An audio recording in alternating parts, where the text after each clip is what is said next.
Once you have tasted flight, you'll forever walk the earth, looking at the sky. For there you have been, and there you always long return. These are the words largely attributed to Leonardo da Vinci, although I think it reflects humanity's obsession with flight. After all, if there's one thing that's never changed about humanity, it's the primal urge to use a giant stick to fling ourselves over obstacles. The pole vault world record today stands at 6.3 meters, set by Mondo Duplantis about a month ago. According to the article, Mondo Duplantis sets world pole vault record, written by Nicole Jeffrey and posted on worldflex.org.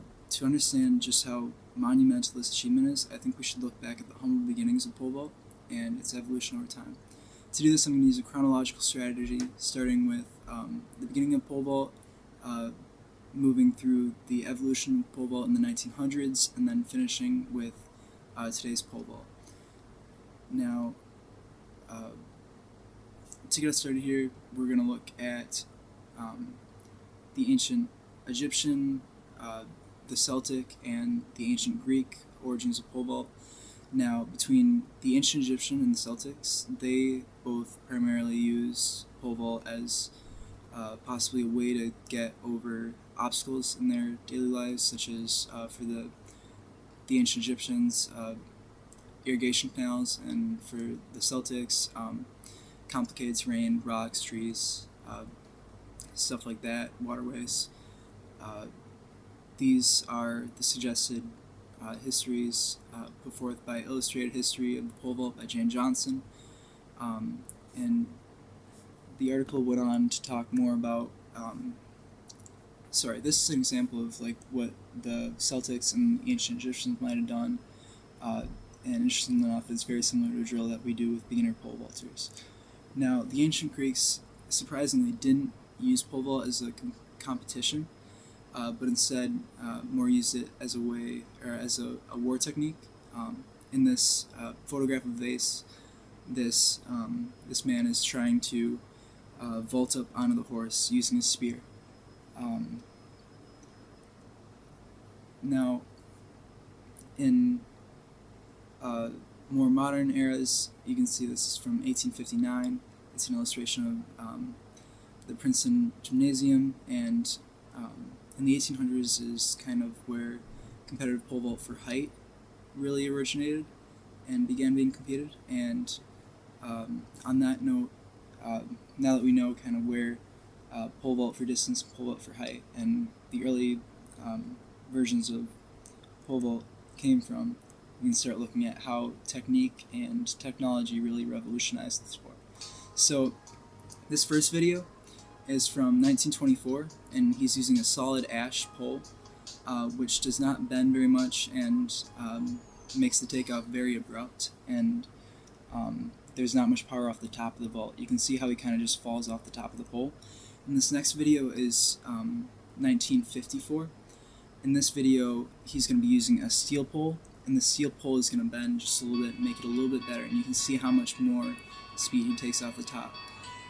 And this evolution in technique went even farther in 1964, where the first fiberglass pole was brought in, according to Soaring to New Heights by Matthew McCormick and posted on aluminum.usc.edu. You can see just how much faster he comes off the top of the pole, how much force, and the technique differences that he uses here to produce that force. Without going into too much depth, you can see in this graph just how much bamboo versus metal versus composite poles really elevated the sport, and the technique really just went along with it. Now, moving into today's pole vault, there are a couple things that set amateur vaulters apart from professional vaulters. One of those things, which in this photograph you can see Mondo Duplantis, he is the pole vault world record holder. In this photo, he's 8 or 9 years old, vaulting in his backyard, and